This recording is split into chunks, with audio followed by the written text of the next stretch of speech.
Hello everyone and welcome to a basic tutorial for racers. So before we start, let's do a quick introduction about myself. So I'm Calplus. I make a lot of top 10% race video guides, mostly for beginners. And well, I'm a pretty good racer myself, not the top of the world, but still reasonably good amongst everyone else. So I know what I'm doing for the most part. So what are racers? Racers are special events that you unlock from level 20 or 30 onwards, and it always happens every Thursday at 0800 hours GMT, and every race will feature one map along with some tower restrictions and maybe even hero restrictions if there's any heroes at all. You may or may not get some modifiers. It can be on any map and there'll be a random name. Some of the races might even be created by someone. So let's jump into a race and take a look at the different features of a race. Now if you want to know more information about a race before you get started, you can always go into the settings tab, click on the rules, and then you can scroll through and see what tiles are available for you. Sometimes you might be restricted to a certain course path, sometimes only certain heroes are allowed and you have to change them before you can even hop into a game. And you can also see the modifiers here. You can also see what rounds you start and end at right here, although you can also see that from the main race page. And you also get an amount of starting cash and starting lives. Normally the starting cash is at 650 and starting lives at 150, but sometimes they might choose to change that, and in this case we have 250 starting lives.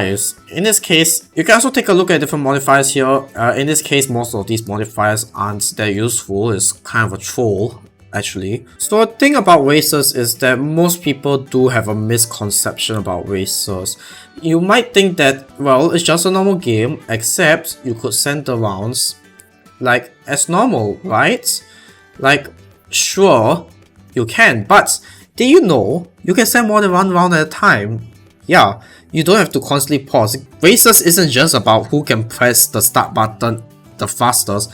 No, it's about how you can use what you know about Bloons TD 6 to finish the race as fast as you can. So when you press the next one button, the balloons from the next one will send, but also the balloons from the previous round will remain until the balloons from the previous round has finished. Now you can also get penalties in racers. For example, if you pause the game once, you'll see that there's this red ticking clock right here. Now if you happen to press this thing again right after, or rather right before this timer has expired, you'll notice that you get a 2-second penalty, and if you keep repeating this, you'll constantly get a larger and larger penalty, and the penalty won't reset until you let the circle run out. Now you can also get a penalty if you think you can cheat the system by looking at other towers. So for example, let's say I want to look at more info about that monkey, I just click on it. Maybe I want to see how much each upgrade costs, and that's fine. But if you try to do that again way too fast, then well, you're going to get punished. But yeah, you want to avoid this punishment as much as possible, so don't pause the game, don't look at monkey stats, don't even press the upgrades button unless you really need to know how much each upgrade costs, and you'll be fine. And know that this timer will still tick up until you press the play button. This timer will tick up until you reach 1 hour. How do I know that? I experimented with it, don't ask me. Now let's take a look at the rewards that you could get from racers. Well, as you can see, you got top 75% medal, top 50, top 25, 10, 1%, top 50, 3rd, 2nd, and 1st, all of them with increasing amount of rewards. Now, most players will probably end up in the 25% or top 10%, most of you watching this video. If you're a complete newbie to racers, you'll probably be at top 50 or top 75%, or maybe not at all if you don't send around a little bit faster. And well, there's also this thing called a mini race, where you'll be put in a mini leaderboard with 100 other people. So if you're the top of this mini leaderboard, you can get a prize as well, but unfortunately there's no trophies. I mean, we're not counting this trophy, I'm talking about trophies such as this, or other more accurately medals. You won't get a medal if you get number 1 on the mini race leaderboard. So yeah, the global race leaderboards is what you want to look at. Now in racers, there's no way for you to use powers, because if you use powers, then it'll just be a game of who can spend the most amount of monkey money, and that isn't fun or fair for anyone. But what you can do is use Monkey Knowledge, and Monkey Knowledge takes a lot of time to save up and get.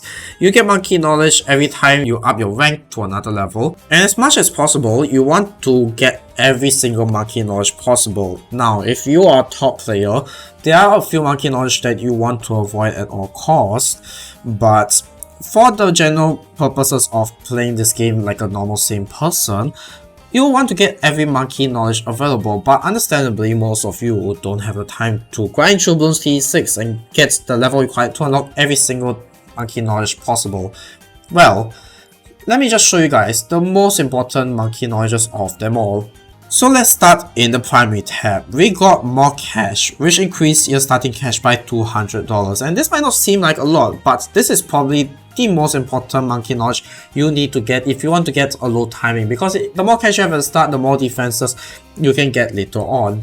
And ideally, to get it, to get the more cash upgrade, you need to have the bonus Dark Monkey anyway, which is also an important Monkey Knowledge. So don't forget about that, because a free Dark Monkey, well, it's free. Well, you place down a free Dark Monkey, and you have free popping power. Now, you also need to get a bonus glue gunner, but you don't really need the glue gunner for racers for the most part. Under the military Monkey Knowledge, there isn't really any that you need to grab, but it'll be nice if you have bigger Bloons Sabotage. It's not a must, but it will help with your race timing, especially if you're not that good at dealing with Murat class Bloons.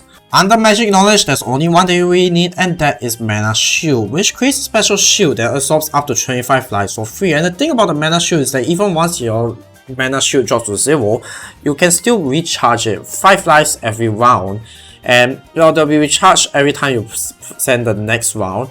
So this is something that you definitely want, because in theory, it does give you extra lives, and it's very helpful. There isn't really anything you need to get under support knowledge, but if you really want to, you can get the better sell deals. All monkeys sell for 5% more, because in races you usually need to sell a bunch of monkeys in order for you to upgrade to a single tier 4, tier 5 monkey. Maybe you want to upgrade to an Ultra Juggernaut, so ideally this would be a nice to have if you need to incorporate that strategy into your racers. Heroes, you don't really need anything. You can get the heroes base cost, I suppose, but again, it's not really that important.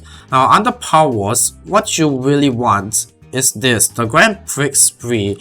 Monkey money cost to enter races is reduced by 10%. Now, some of you guys might not want to spend monkey money on races at all, that's fine.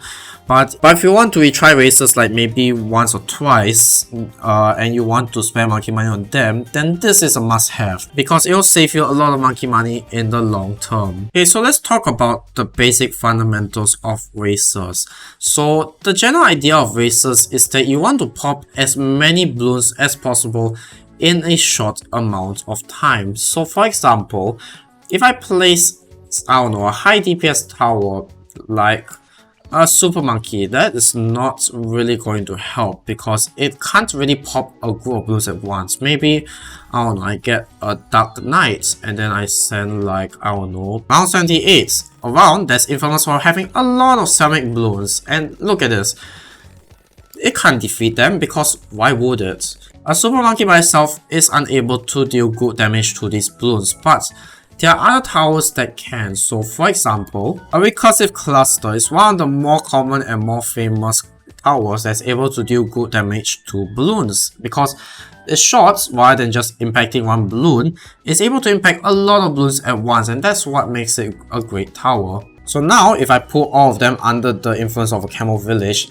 maybe I say get 3 bomb shooters, which is roughly the same cost as a super monkey, voila! It's able to pop all those ceramic Bloons with ease, and keep in mind it's the exact same as the previous iteration of ceramic Bloons. The only difference is that it's Camel, and well, we can still beat it with a village. So yeah, the concept of races is pretty easy.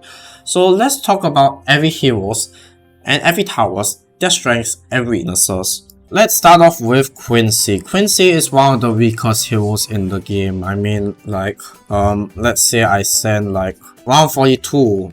Maybe I want to send this round for some reason. Quincy itself is not really that great at defending, because, well, is Quincy. Even though nothing can get past his balls, it sometimes does, and well, it doesn't really do good damage. It's not even that great against Mudcast Bloons. Gwen is one of the better heroes because you can actually use her ability, and her ability is very useful, especially if you can upgrade if you got a monkey knowledge to get a hero to level 3, which I should have mentioned earlier is also probably a monkey knowledge you want if heroes are enabled for this race. So let's say I want to send round 49, and well, Gwen's fire is extremely powerful because, surprise, it deals good damage.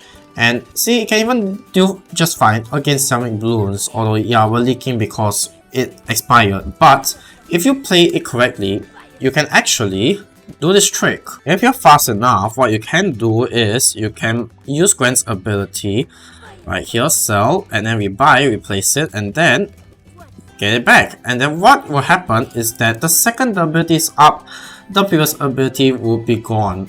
And there you go, 100% uptime Gwen, very useful for early game. Striker Jones is not exactly that useful.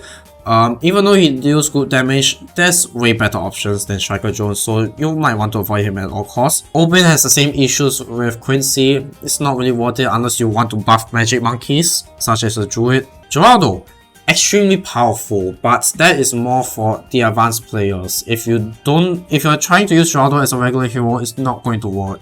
But if you know how Geraldo works, and you know how to use Geraldo properly, then he's a really good hero. Churchill is a semi-decent hero. You shouldn't really use him though, but if you really need to, then by all means go ahead because he's quite expensive. You might think Benjamin is great, but the problem is the round doesn't, because rounds don't end until, well, you pop all the blues on that round. Benjamin is going to be quite slow in terms of giving you money, so even though you might think it's a worthy investment in the early game, it actually really isn't.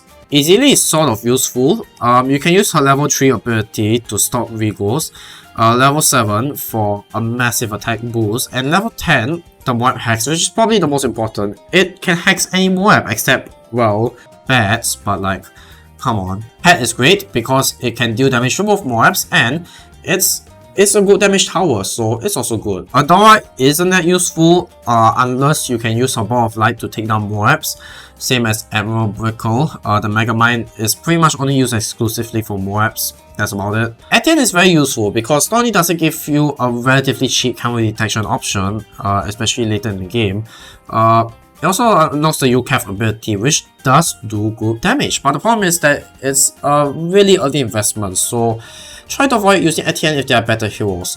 Soda is one of the best heroes that you could use for racers because it deals good damage, the leaping sword attack is really great, and the sword charge obliterates any balloons, and here it has basically infinite pierce, so yeah. NA is not that useful, it only pops 1 balloons at a time, and it's relative and it's too slow. And if you can't pop the balloons in time, then the round will continue, especially you know, if you're trying to get lower times. The round is going to continue until Sai pops the balloons, and no other towers could damage the balloon while Sai is popping it, so not the best tower in comparison. So now let's take a look at every single monkey that you could use. Let's start with the Dark Monkey. The Spikoput is probably the most useful upgrade from the Dark Monkey out of everything, because if we were to send the first few rounds, like maybe I send round 1, round 2, round 3, actually the rounds we set by itself, so you can't really see it, but if you send a group of rounds at once, the Spikoput is relatively alright in terms of doing damage. Now if you don't have any other options, you can go ahead and upgrade to Juggernaut, but surely there are better options. But what you really want is the Ultra Juggernaut, which you can get by around round 50 or around 55, depending on how you play it and what other tiles you get, because surely you can't just rely on the Ultra Juggernaut only, so that's something you could think about. But just note that the Ultra Juggernaut is extremely powerful. It can deal a lot of damage to a lot of balloons at once. Like let's say if I want to send out a bunch of ceramics, yeah, it can deal a lot of damage to them. And depending on the right map, you could also deal damage to Moabs. Maybe not fortified Moabs, but regular Moabs, definitely. As for Boomerang, there's really only one upgrade path you could go for, and that is more glaives. You want to get a 402 as much as possible because it is the best in terms of doing good damage. And for endgame, Glaive Lord is a really great option because not only can you deal great damage against regular Bloons. It also deals really good damage against Void class Bloons. Maybe even DDT as well, but DDT is not really that strong, but hey, you could still deal damage to them. And it's not too obvious, but yeah, we are popping the DDTs. Bomb Shooter, as I mentioned earlier, really awesome tower. The only weakness is there's no camera detection, so you do need to grab some camera detection. And 204 is the path you want to go. Do not go for 0 to 4, unless you're going to go for 0 to 5. Otherwise, you won't be able to pop that many Bloons. Ring of Fire is probably the most OP tower thus far. Now, if you want to go for Ring of Fire, you want to go for a 420 rather than a 402. Not only does the 420 grant more range, it also allows you to pop more Bloons at once, because the bottom path, it deals more damage to Bloons, but you can't pop them, you can't pop as much. Attack Shooter also allows you to get a Blade Shooter. This is very useful for early game. If you're in the mid game, the Blade Maelstrom ability is extremely useful. So let's say there's, I don't know, a lot of Selmix that you have to deal with and your Blade Shooter just can't keep up. Well, the Blade Maelstrom ability is here to save the day.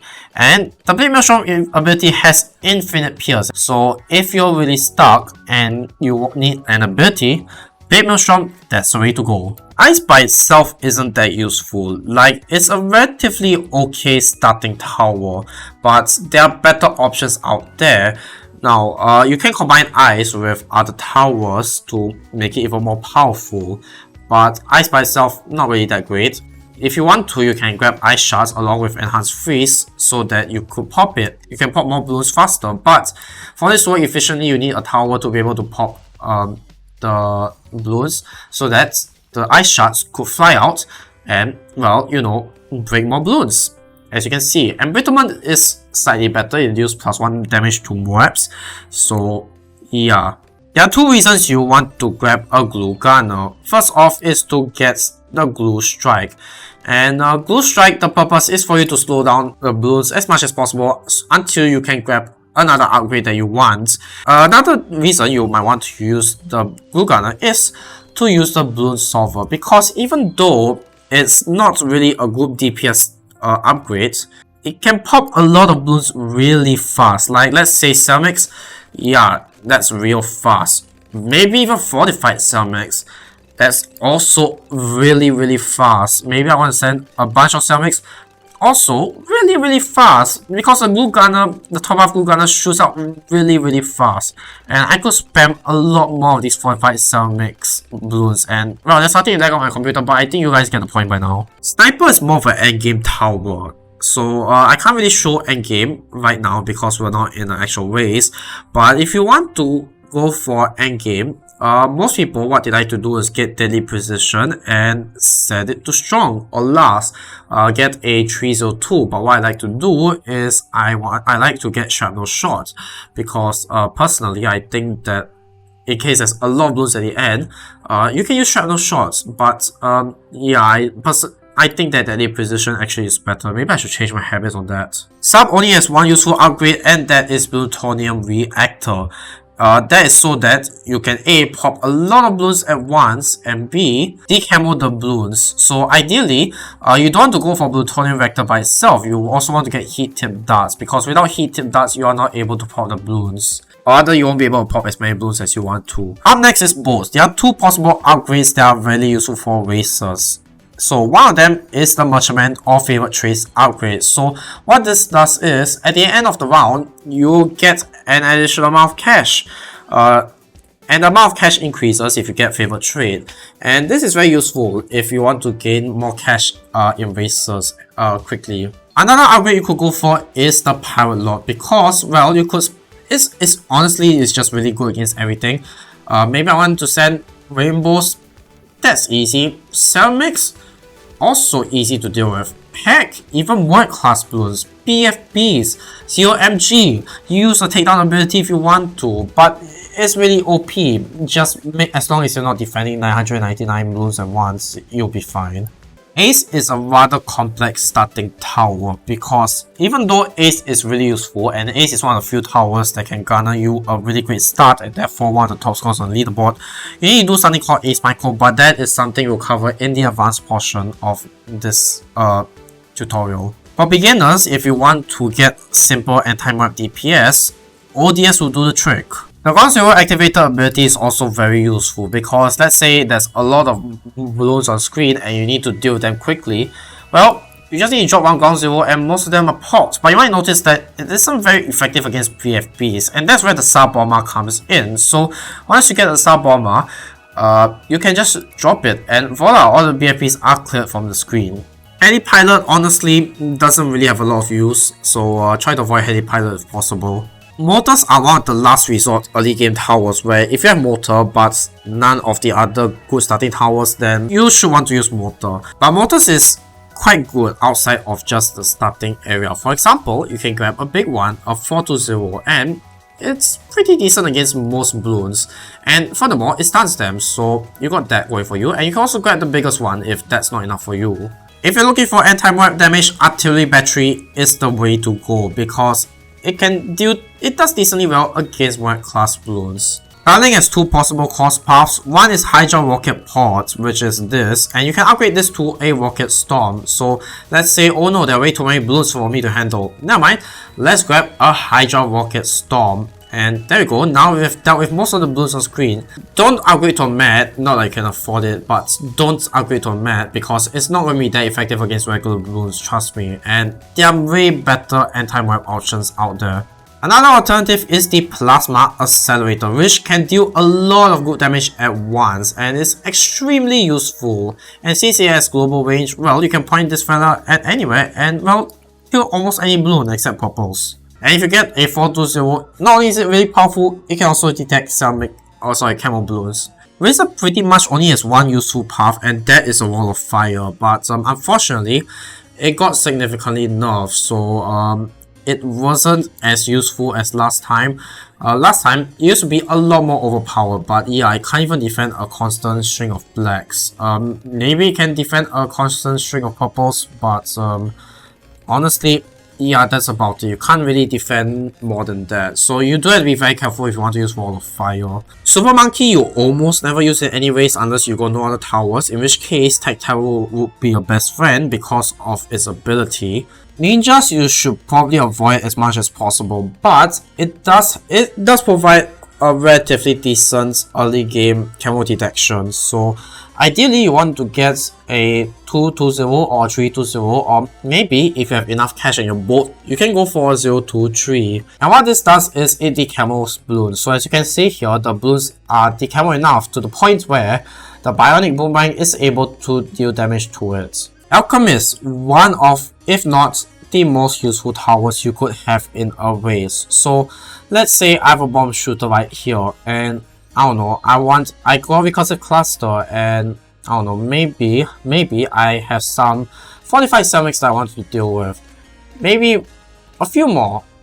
Let's overload this with 45 ceramics. But yeah, as you can see, this fella is struggling to defend. So what you do, you plot down an out buff. Ideally, you want to get a 420. Why stronger stimulant rather than faster throwing? Because stronger stimulant is way stronger. And honestly, it's kind of difficult to prove my points, but it does do a lot more damage now that we have an out buff. I'm not entirely sure how we could demonstrate that. I suppose we could test this out with an Elite Defender. So let's just get a 005 Elite Defender and send out a test balloon. So as you can see, it dealt 2844 damage to the test balloon. So let's see what happens if we out buff it. Let's get a 420 Alchemist to prove my point, and well, let's see how much better it does. Now the thing about outbuff is that it will expire depending on how many shots the thing has shot, or based on how long the ability has been up for, but even then, as you can see, it has dealt way more damage, so hopefully it has proven my point about outbuff being very useful. And you want to get outbuff as much as possible, especially if you're dealing with a lot of cluster balloons. Let's say you want to get a Ring of Fire or recursive cluster, then outbuff would be a good way to go. Druids are really great in terms of good damage, but you need to have more than one druid if you want it to be as efficient as possible. Ideally, before round 39, you need to get 4 druids. And it will solo until round 39, trust me. If you want, you could also upgrade this to the Spirit of Forest and hard tons so that you can populate balloons. And the thing about Spirit of the Forest is that every time the round ends, they give you $1,000. So if you need more cash in your game, you can get Spirit of the Forest. And the best part is, it can defend essentially, literally anything. And I'm not even joking. No matter how many balloons there are on screen, it's defending essentially everything. And yeah, a bit of lag, but yeah, as you can see, it defends literally anything, because it doesn't matter how many balloons you send out, it's still gonna defend it just fine. Farms are banned in most races, but I can't really show it because this is a free play. But if you want, you can grab a top path farm. That's how most people like to farm in races. Spike factory, not very useful in races. Avoid them as much as possible. Even if you get spike mines, avoid them. Monkey village is sort of useful. Like at most, you want to get radar scanner or jungle drums, maybe even both. If you got a primary monkey such as the recursive cluster or ring of fire, then primary training or primary mentoring is the way to go.